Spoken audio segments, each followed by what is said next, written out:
This is Chesterton Radio, the true, good, and beautiful at chestertonradio.com.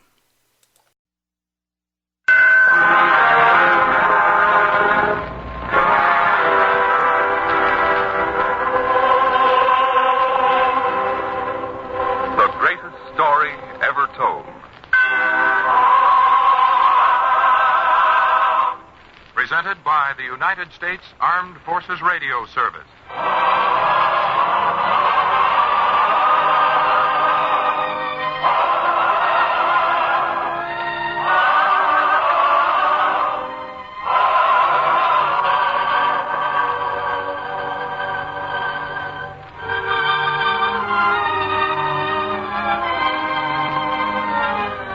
We present The Salt of the Earth, a drama based on an episode in The Greatest Life Ever Lived.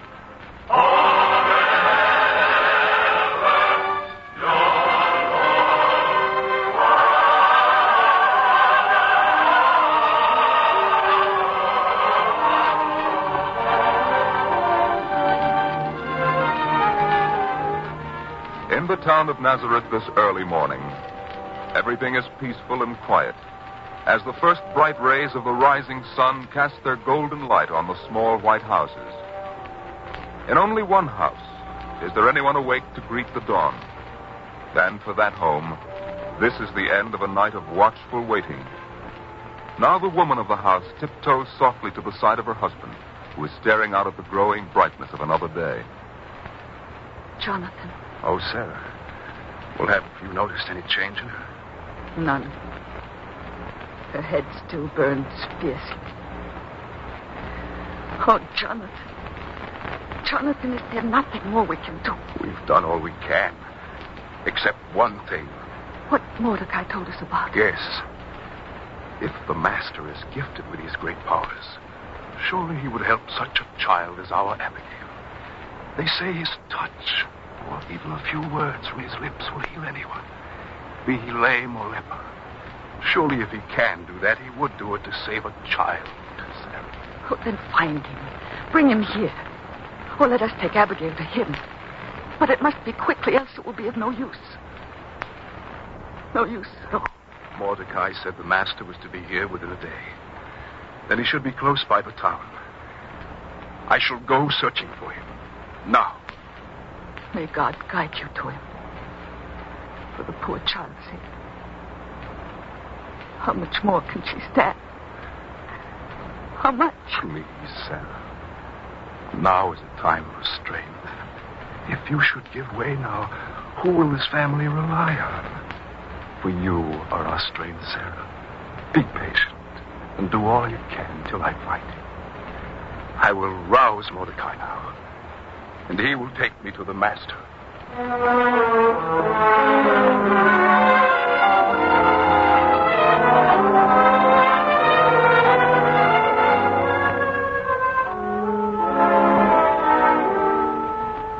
Mordecai! Mordecai! Mordecai, Oh, Rachel. Jonathan. The child, how is she? No better. That's why I'm here. Where is Mordecai? He must take me to the Master at once. I must find him. He must help my child. Oh, Jonathan. What is it? Why do you look so strange and tremble so? Jonathan, he isn't here. Mordecai isn't here? No. Yesterday afternoon there was word from his brother. He had to go to Cana to see him. It seemed urgent. He left at once. Oh, no. It's true. True. Then who will take me to the Master? How will I find him? Mordecai left word. He said that the Master is coming here to Nazareth from the north. From the north? Then he would travel only one road. I shall find him by myself. I shall find him. If you would find him, look for the 12 who are his apostles. Peter or Andrew or Philip or Thomas or Matthew. Any of them will see that you get your help from the Master. And when you stand before him, be full of faith and humility. Speak to him as you would to God. Yes, Rachel. I shall remember all of that. Now I must go seeking his apostles so they may lead me to him. The child must be saved. She must.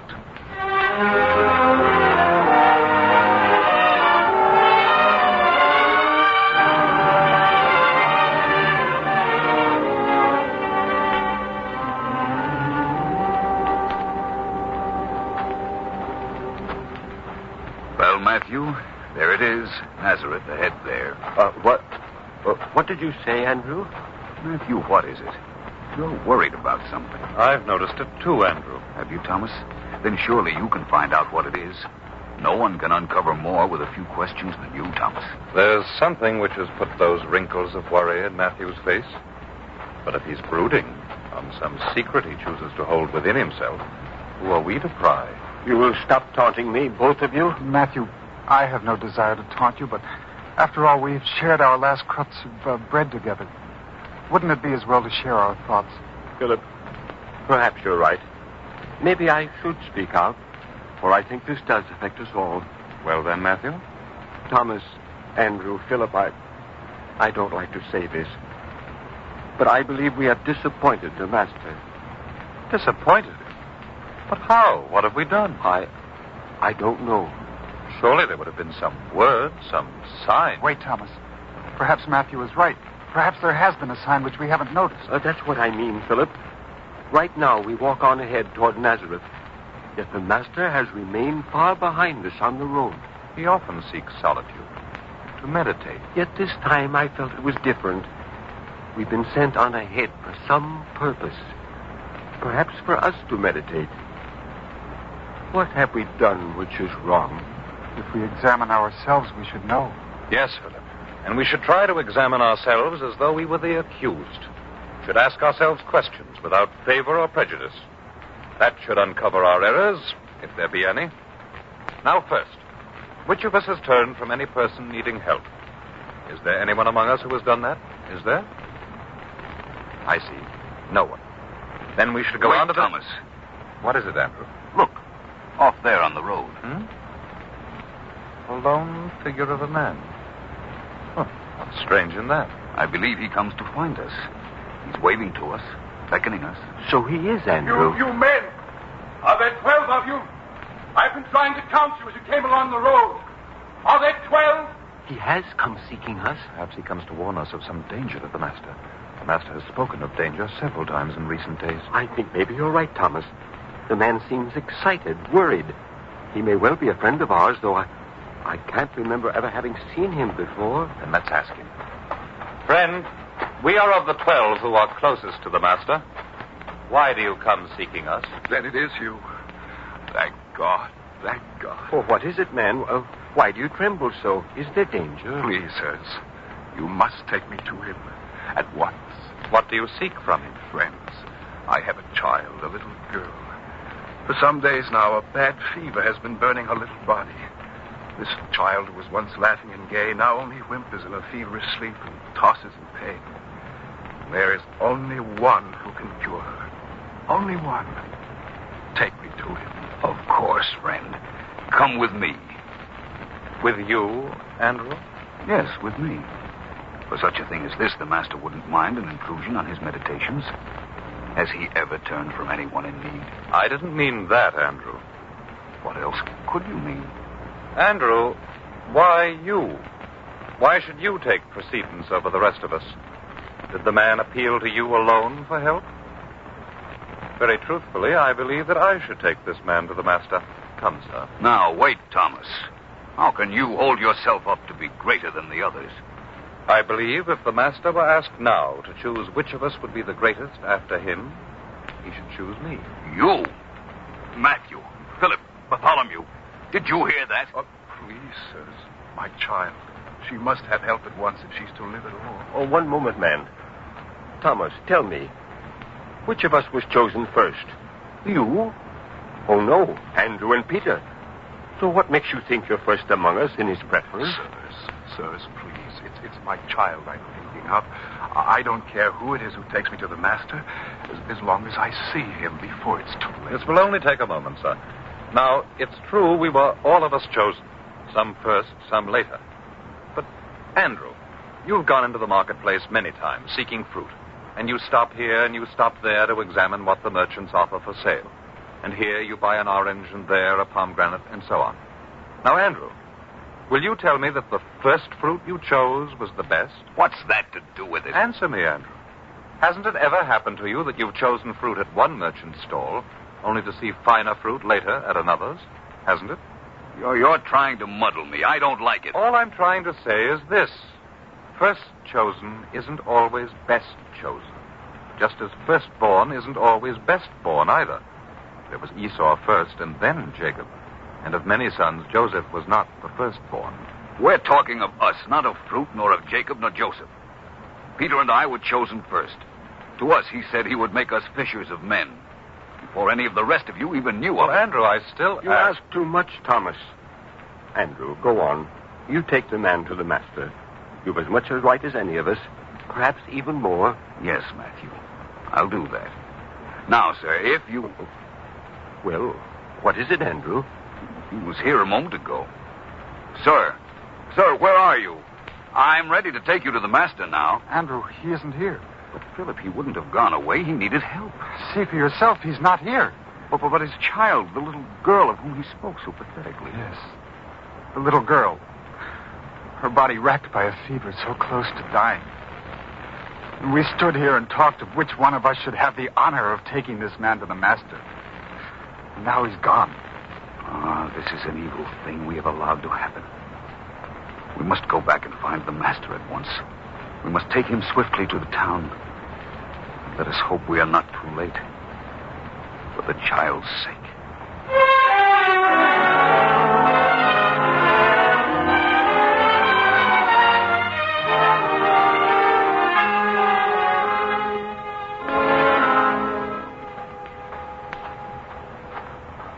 Surely, Philip, the master must be close by here. Andrew, what good to say he must be when we can see he isn't? But we've covered every inch of the road. Almost back to the place where he asked that we leave him by himself for a while. What's to indicate he isn't still at that very same rock where he stopped to pray? That was a long time ago, Thomas. Yes, but he may still be there. You know very well when he prays, time means little to him. He must still be there. And we shall find him. Come.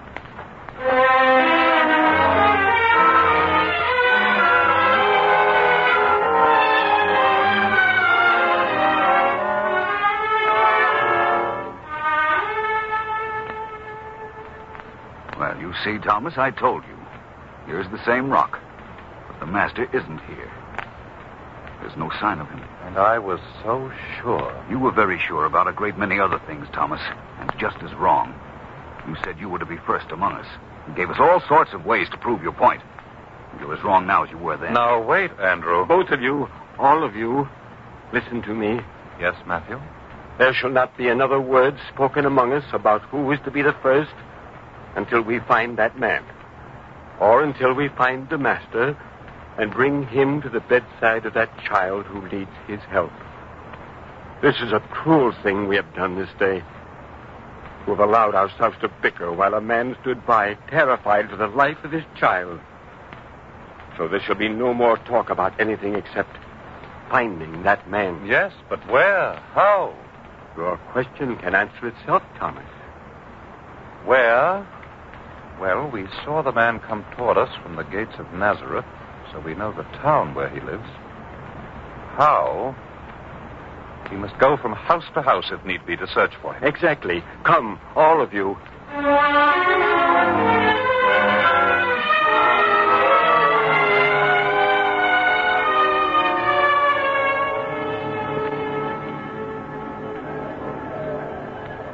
Sir, may I ask if you would know, is there a sick child in this town?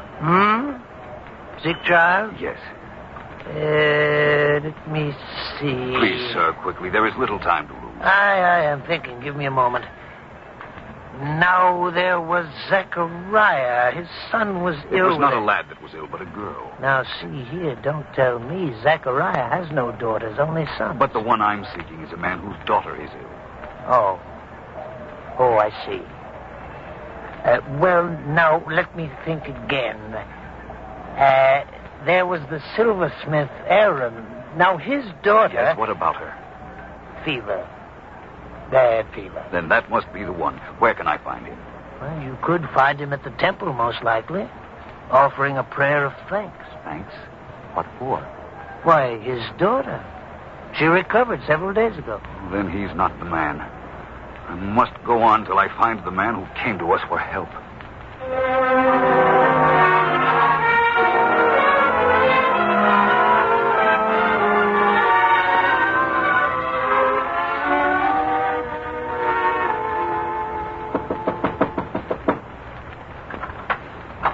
Tell me, good woman, do you know of a sick child hereabout? A sick child? Oh, yes. Simeon the Weaver had such a child. And the child, a little girl, ill of the fever? Yes, a girl. But if it was fever, one doesn't know. Well, no matter what it is, if she's sick, we'll bring help to her. I'm afraid not. What do you mean, woman? Dead. 2 days ago. Dead? 2 days ago? No, you don't understand. Don't I? Who stitched the shroud for the child? I did. Yes.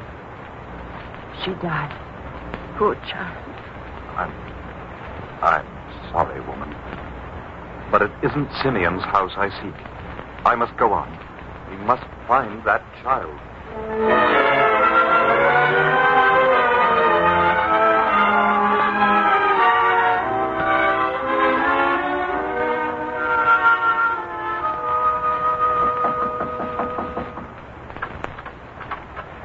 Good day to you, woman. Good day to...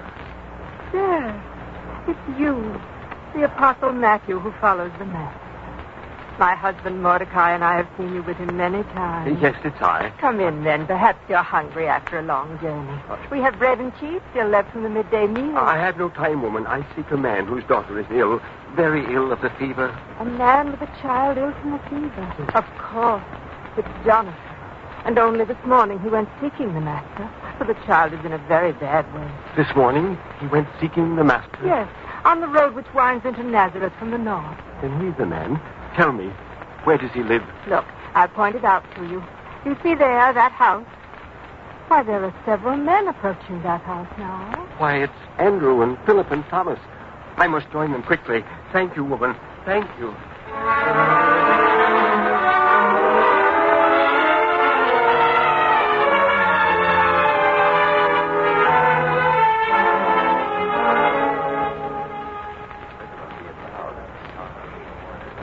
Andrew, Thomas, this is the house. Yes, we know now. Each of us found out as we came to this part of the town. The man's name is Jonathan. So I learned, too. Then come, we must go in. Oh, yes, but first, a moment of prayer.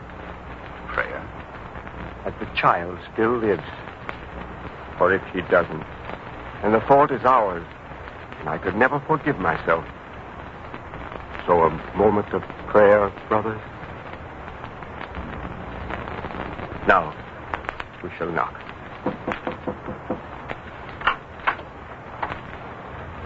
Yes. Is there anything I can do for you? Woman, you have a child, little girl. Yes. Yes. Then you must weep no longer. We have come to bring help to the child. To bring help? Woman, it isn't too late, is it? It can't be. Please, don't cry. Who has a better right to cry? One moment she lay dying. And the next she was strong and well. What do you mean? Come, see for yourselves. You'll be the first to see her since it happened. Come.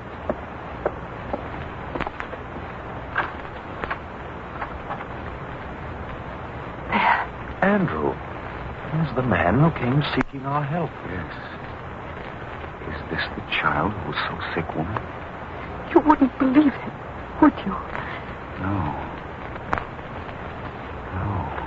And Father, first it was all a terrible darkness. And then it was as though I heard a voice call to me from far away. And a soft, gentle hand reached out to touch me. Yes, dear. And then when the hand touched me, the darkness began to go away. I opened my eyes, and I looked into the kindest face I've ever seen. The eyes seemed to shine in a way I'd never known before. And he took my hand and lifted me up. And I felt better. Better. Oh, Abigail. Abigail, you're well again. There. You see, sirs. Friend. Oh, it's you, Andrew. We heard what the child said. It could mean only one thing. The master was here. It was his face, his gentle touch she spoke of, wasn't it? Yes, friends. He was here. I found him on the road after I left the 12 of you. Left us, yes, quarreling among ourselves, concerned with petty differences at a time when you needed help. We're ashamed of ourselves. Ashamed and very humble. So the master came here without us. I wonder how, Jonathan. I went on along the road in the direction from which you came. I found him and told him of the child, though I said nothing of you 12. It was he who suggested we return here by a different route across fields and through orchards. A different route? I wonder why. I don't know. I only asked him for help and followed along the way he led. Where is the master now? He has gone back to the place where you left him early this morning. And we should go find him, brothers, at once.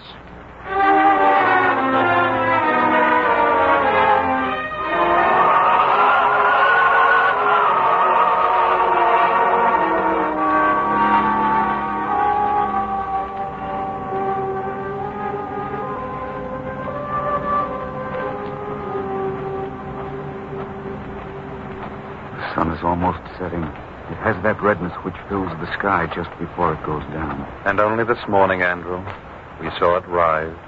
None of us suspected what a sad day we would make of this. We must go to him and tell him. I wonder... We must tell him. It was our fault.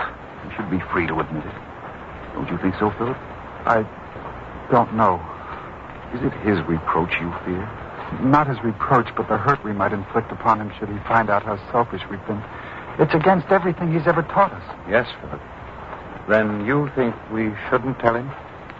I would rather not. We'd best decide very soon. There I can see him standing by the very same rock where we left him alone at dawn. Yes, and he sees us. What will we do? He beckons to us. Then come. And we tell him? I don't know yet. We shall see.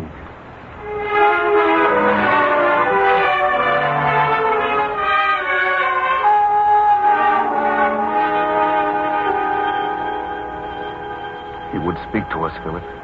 I can tell by his face.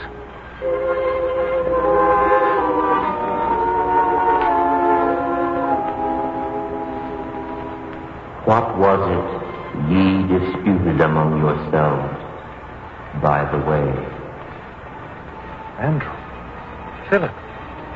He knows there was a dispute. Yes. And how can we tell him? You know how he teaches against pride and vanity. I can't tell him. Neither can I. Nor I. Certainly not I. For I was most guilty.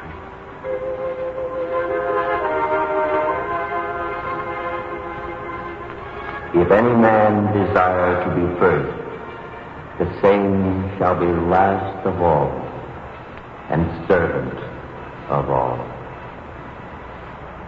He knows of our dispute, and even what it was about.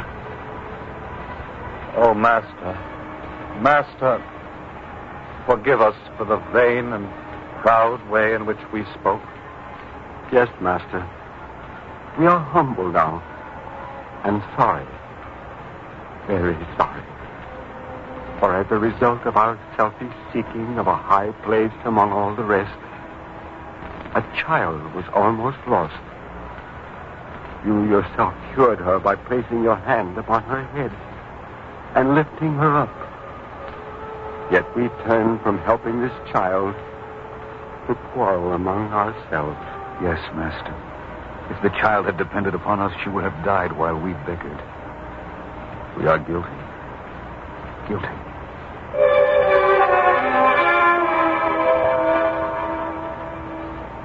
Ye are the salt of the earth. But if the salt has lost its savor, wherewith shall it be salted? It is thenceforth good for nothing but to be cast out and to be trodden under the foot of men. Have salt in yourselves and have peace with one another.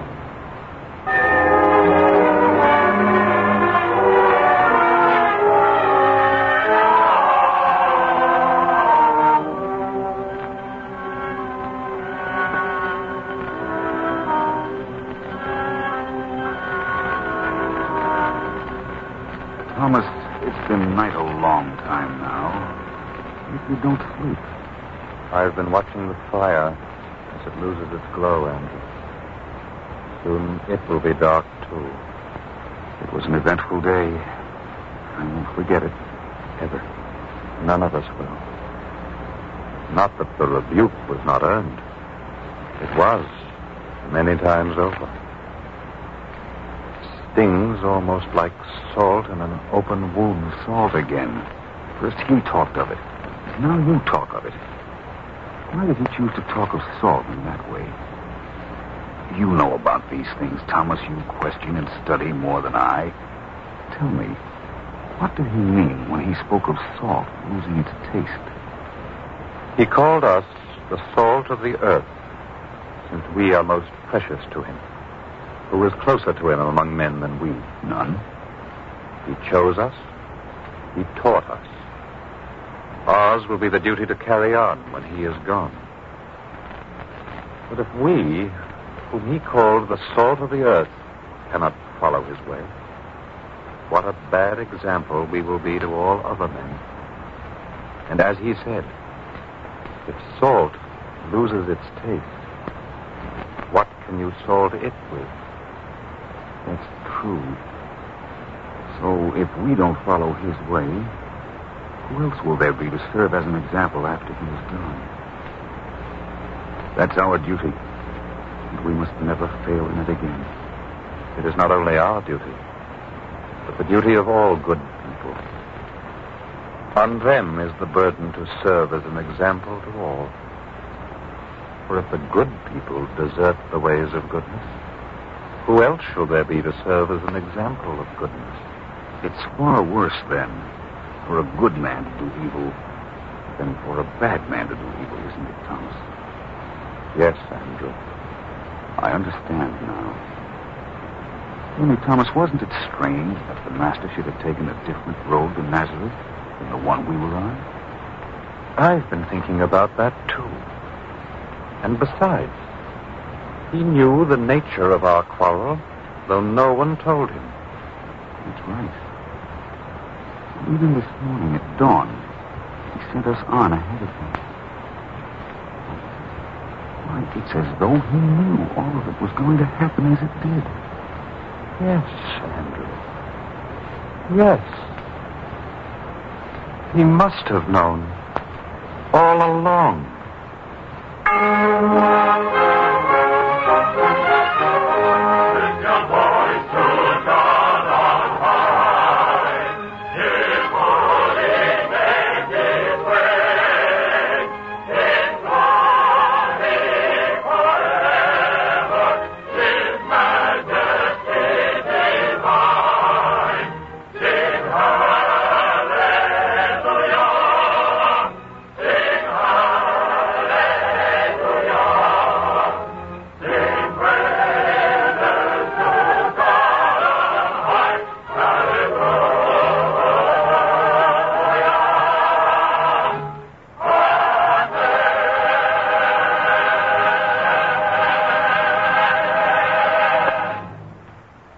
Listening to The Salt of the Earth, another episode in the greatest story ever told from the greatest life ever lived.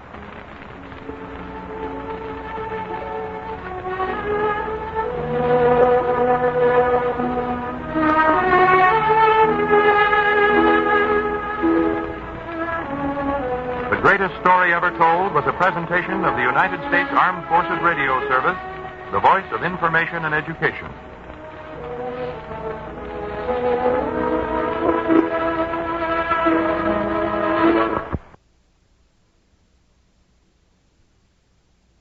This is Chesterton Radio, your home for podcasts of works by G.K. Chesterton, plus drama, comedy, mystery, science fiction, big bands, and much more. The soundtrack to your Chesterton day at chestertonradio.com. Jesus commanded his disciples to go forth and preach the gospel to all nations. This they did in word and in deed. More recently, the Second Vatican Council reaffirmed every Catholic's role in this Great Commission. In answer to this call, St. Paul Street Evangelization has developed a unique, non-confrontational approach to this mandate. loosely modeled after the modern pro-life movement. We aren't like many other evangelists that are pushy and in your face. We don't stand and yell on street corners or force anyone to listen to us if they don't want to.